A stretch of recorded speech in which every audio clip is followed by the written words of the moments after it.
Hello, I'm Ashley, and 1 year ago, I had a breast reduction. Here's my road to reduction. Hi, and thanks for joining me on episode 3, Thoughts and Therapy. In the last 2 podcasts, we've covered why I needed a breast reduction and the preliminary paperwork. In this episode, we're going to talk about emotions and therapy. I just want to give a heads up that this may get a bit emotional for me, and I plan on keeping as much of it in the podcast as possible as I relive this. And also, sorry that I'm starting to get a cold and my voice sounds a little off. So, here we go. So, I just want to start by saying that these are my emotions and thoughts regarding the surgery and where I was and am in my life with that. And they may not be true for everyone going through a breast reduction. And if you're not feeling the same way, that doesn't mean that you're not going about it right. That doesn't mean that you're right and I'm wrong, or I'm right and you're wrong. This is just my take on it, and everyone's take is going to be different. And that's perfectly okay.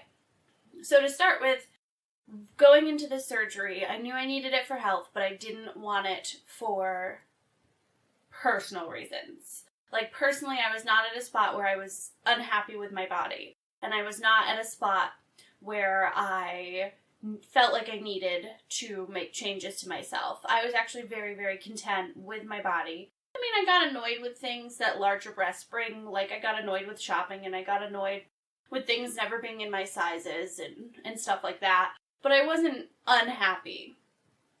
My breasts were just as much as part of my identity as the rest of me. In my friend group, whenever we went bowling, we would give each other funny names, and one that seemed to stick for me was Tits McGee, just because, I was that large. Being a 38I, I was huge, and we'd have a lot of inner circle jokes about my breast size and how it impacted life. We are gamers, so there's the running joke that when it came to character creation, I chose the perk Epic Boobs. It was a part of me, it was a part of joking, and really wrapped up in my identity. And so when it came time to face the surgery and head into it, I was a little unsettled. I felt like I might end up losing a part of myself. I felt like I might lose my own identity in this. I was really, really struggling with giving up a piece of myself. I was also really struggling with the idea of surgery. I was having a lot of anxiety around it. Before in my life, I've only had wisdom teeth removed, so I didn't have a lot of surgery experience, so I kind of attributed it to that. And so I realized that I really needed to go seek out a therapist, because I needed some help coping with this, because after picking a surgeon and getting a referral, I was really struggling with what to do next and how to deal with all of the emotions that were coming up. I was actually starting to have some nightmares regarding surgery already, and so I knew I needed some help. So I'm lucky enough that my insurance does cover seeing a therapist. I just had a slight copay each time I visited, but it wasn't a lot. And so I asked my doctor for a list of therapists in the area as part of our process of continuing on with the referral.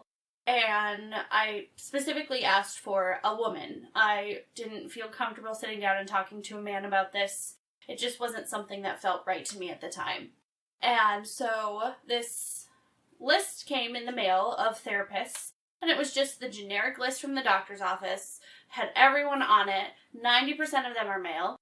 The few women ones I looked into, but they didn't really sound too appealing, truthfully. Like, talking about their practices, it didn't really seem like I would have a connection.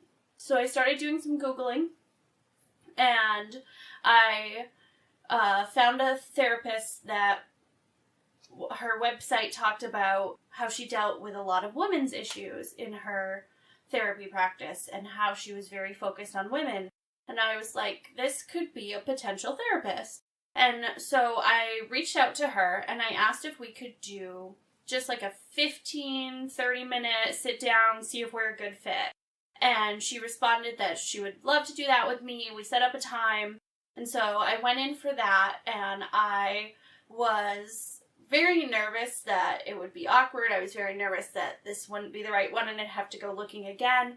And on her wall was one of my favorite quotes about how you are a child of the universe, you are no less than the trees and the stars. And seeing that quote was like, oh my gosh, that's a quote that I have sitting on my desktop as my background. That's a quote that has a lot of meaning to me, that's got me through some really hard times. And so I was already feeling a little bit better. And so she had mentioned this was the first time she'd been asked for an introductory meeting or consult, and how she loved that idea, that usually when she gets a referral, they just jump in. So we sat down and we just kind of chatted about what was going on. I felt very comfortable talking to her. She was very open and very good at listening and checking in to confirm things. And so at the end, I did say that I wanted to continue, and we set up paperwork and appointments and all of that. So it was really good to have this person for me, because I knew that I needed someone to help me process all of my feelings. I knew that I just didn't have the ability to deal with the multi-levels of emotions going on at once, and I was just feeling totally lost.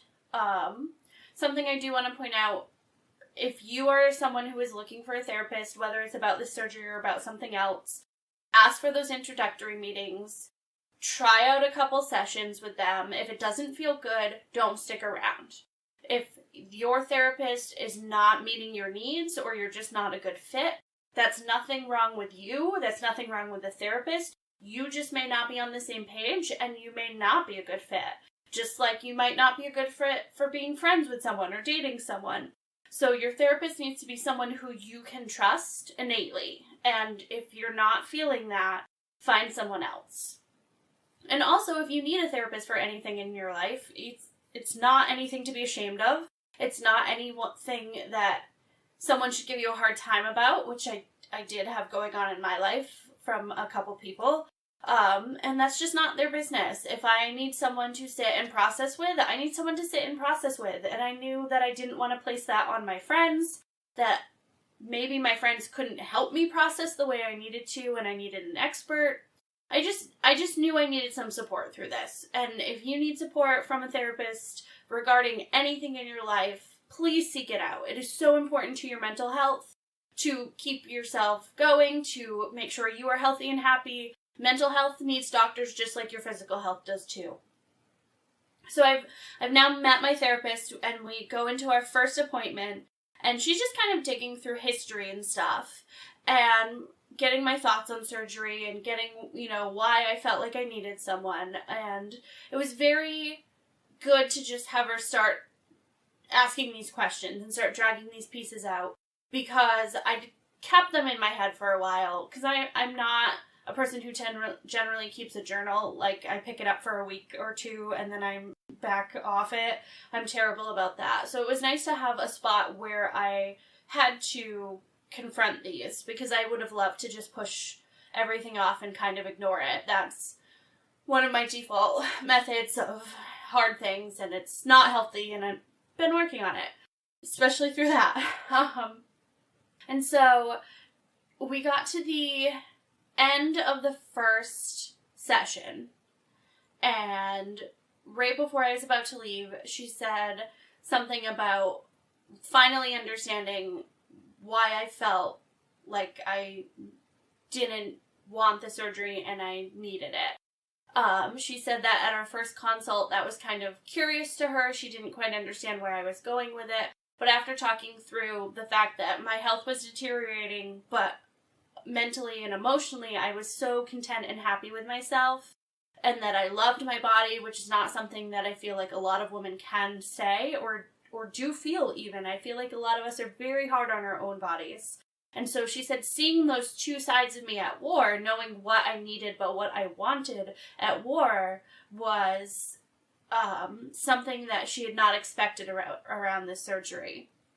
As we continued sessions, we got really, really deep into some topics, and a reoccurring theme was I kept feeling like I was alone in this. I kept feeling like I was alone in needing the surgery but not wanting the surgery. And so she encouraged me to reach out and find places. And so I tried to. I really tried to. I tried to find, like, therapy groups, like you might have for getting over alcoholism. Well, the only plastic surgery therapy groups are for people who are addicted. Well, that's not any case of mine. I don't even want this surgery, so that's totally not my case and not going to help me. And so I tried finding forums online, and there are tons of forums. If you are someone who is looking for other people's experiences, other people's point of views, just more information, there are tons of forums out there about breast reduction, my favorite being R Reduction on Reddit. I mentioned them in the second podcast as a great resource.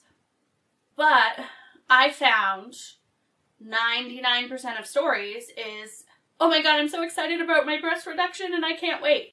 Reading those stories just made me feel so isolated. It just made me feel so alone.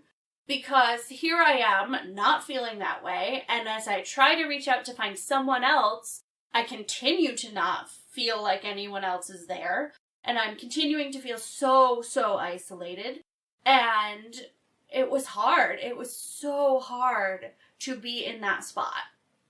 It was so hard to feel like I'm the only person in the world getting this surgery who doesn't want it. And I really struggled for a long time with that, and I'm not even sure how much my family and my friends realized how badly I was struggling in my isolation. My therapist fully realized, but I didn't want to dump that on other people, and I just wanted to kind of ignore it and keep going.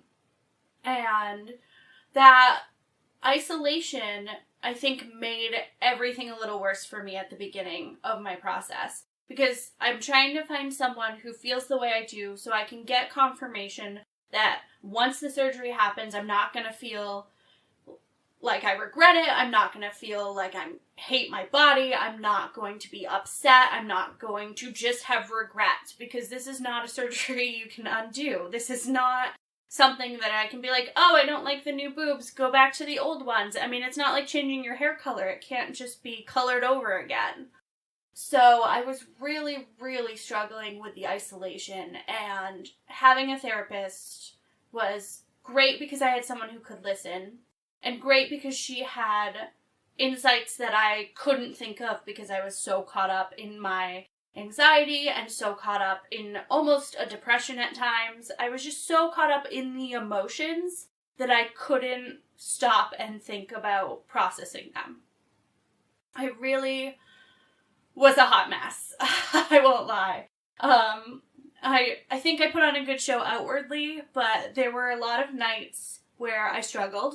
There were a lot of nights where I cried. I'm trying not to cry now, so I'm sorry about any vocal issues that come up from that. But as I sit here and I put myself back in those emotions, it was lonely. And this was a time where I didn't need that. This was a time where I really needed support, and I really needed the people around me to be excited, and I did have people like that. Don't get me wrong, it's not like everyone in my life was terrible. We're gonna talk about the people around me in an episode or two and how they handled it as much as how I handled them handling it. But I just struggled. There were a lot of emotions we were going through. There was a lot to unpack. Later on, we're going to talk about how therapy got me diagnosed with medical PTSD, which was never something I had considered me having, but is definitely an issue I struggle with to this day. And so I'm just trying to figure out how to get through this with my therapist at this time in my life. And there were thought spirals that were just so terrible. If you've never been in a thought spiral, it's where you just fixate on something and it just keeps going. One of the thought spirals that actually ended up popping up closer to surgery was that something could happen and I could die on the table. And that was a thought spiral that for a couple weeks I couldn't get out of. And it was inducing some really big panic attacks. And then there were the thought spirals about how I'm going to hate my new body. And I'm so happy, and why am I changing something I'm happy with? I mean, you just get stuck in this and your brain just gets on repeat. Kind of like you repeat a song on, like, Spotify. And it just goes and it goes and it goes and you can't get out of it. Having this person who is trained in dealing with mental health and has all of these strategies that I never would have thought of was huge.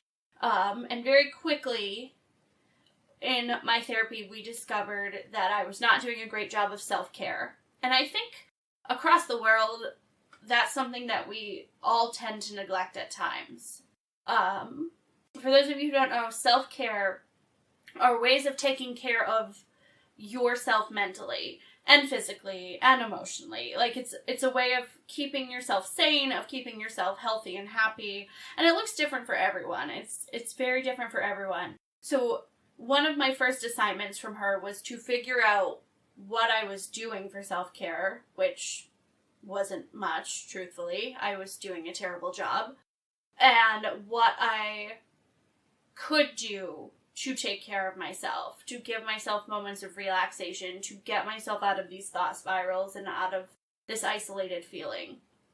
And so very quickly, we worked on developing a list. I'm a big tea person, so having a morning cup of tea, whether it's during the week or slowly on a weekend, was a great thing for me. I love soaking in a hot bath and reading a book. I love to just turn off all the lights in the house and just enjoy the silence and darkness for a bit. There's a whole bunch of things we discovered, and since surgery I've discovered that running is actually a really big self-care moment for me, which wasn't something before. It was definitely detrimental before the surgery, but your self-care changes and evolves with you, and it needs to as you change and evolve.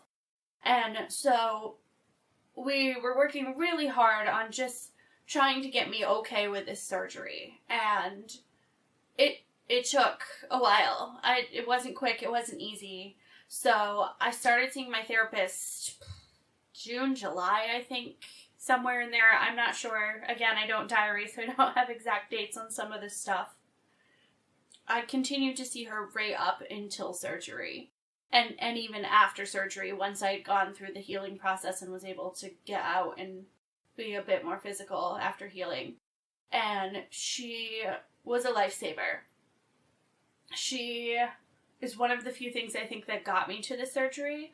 I truly think if I had not sought help from an expert, I would have canceled. I think I would have chickened out. I think I would have found an excuse to say that, oh, my health wasn't that bad, or, oh, I'm not in that much pain. I really think had it been me on my own facing this down, it wouldn't have happened. And that would have been a huge disservice to myself and my health, and it would have been so detrimental to my future. So I'm just really glad that that was available. And I'm very glad that I took the time to reach out to a therapist, even with people in my life kind of mocking it at times, because I struggled, and I was struggling a lot. It wasn't a little bit of struggle. And so if you're someone who's considering this surgery and you feel like you're struggling, you feel like you can't do this, you feel like you're not strong enough to do this, these are all thoughts I had. You can do this. You just may need some support like I did. And if you're someone who's going into this surgery and you're so excited, then that is also phenomenal. And just because you're so excited doesn't mean to ignore any of those small concerns or worries you have. Do make sure to face those heads on, because we all struggle a little bit with our body image and our self-image and our identities. So just check out what you're feeling as you go into this surgery, I guess, is my advice. If you were someone who is so excited, or you were someone who is curious about how others are feeling going into it, there are those forums out there that are phenomenal. There are a lot of women who have been dealing with a lot of pain and angst and just horrible experiences due to how they have to carry that weight every day and the stress it puts on their body. And there are women who have been out there fighting for years for this surgery, and when they finally get it, they're so overjoyed they just cry. And those stories are phenomenal, looking back on them. They are some very inspiring, they are some very heartwarming. They're some very fantastic stories. I don't want to discount them at all, but they weren't my story. And when you're facing something big in your life, you never want to feel like you're facing it on your own. You never want that moment of, I can't do this, I can't do this on my own, I'm the only person who's ever felt this way. And so, to me, those stories were not helpful. But that may be very different for you, and I suggest trying them out. Because part of me felt like a lot of those stories were like that rose-colored glasses syndrome. Like, the people who have gone through the surgery and they're all healed up and they're doing great things with their new body are like, oh, I loved every second of it and it's wonderful. And so part of me wondered how much is just forgetting that prior experience, how much of it was they were ready for change because they were so unhappy with their bodies. And if you are someone who is so unhappy with your body and you're frustrated and angry at what it is doing and how it is making the world treat you, then of course you're going to be excited for that change. Of course you're going to want that change and welcome that change. And I wasn't upset with my body. I wasn't upset with how I was treated because of my large breasts. I didn't really have a lot of negative outside experiences from that. I was just not healthy. Plain and simple. I was not healthy. And my breasts were the cause of that. And I was very upset to have that change come. So that's just my introduction to therapy, because, oh my god, this podcast could go on forever if we went through the whole thing. So we're gonna take a journey through my therapy experience within this podcast. I don't know, truthfully, if we'll continue it next week, because this was a very hard episode for me to draft and record, and I won't lie, I still tried to do my little bit of not facing it by trying to find other things to keep me busy today. So, I just want you to know that you're not alone, and I want you to know that help mentally or physically at any time of your life is an appropriate thing to do, because your number one priority should be taking care of you. And whatever supports you need to do that are necessary, and you need to seek them out. I also want to thank you for taking the time to listen to this, and hopefully it is helping someone out there. And if you think you could share this word with others who may need to hear it, I am so excited that someone might be willing to do that. I'm so thankful someone might be willing to do that. My Twitter is @RoadToReduction. I have a YouTube channel called Road to Reduction. I have an email, which is roadtoreductionpodcast@gmail.com. I started up a blog, which is roadtoreductionpodcast.wordpress.com. And this podcast is available both on SoundCloud and on Podbean, and hopefully soon on iTunes. So there's tons of ways to reach out to me. If you have questions, if you have comments, concerns, you want to start sharing your own story, you need someone as a resource, please do not hesitate to find a way to reach out to me.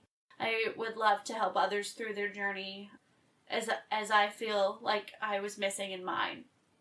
So, just a reminder that this is a necessary surgery for your health, and although a lot of people view it as cosmetic only, and that stigma is there and alive, it is not cosmetic only. Yes, some are, but a lot of them, the majority of them, are health-wise, and you need to focus on your health. So once again, I'm Ashley, and 1 year ago I had a breast reduction. Thank you for joining me on the road to reduction. Music is Like Music CDK Mix by CDK, copyright 2013. It's licensed under the Creative Commons Attribution Share Alike license.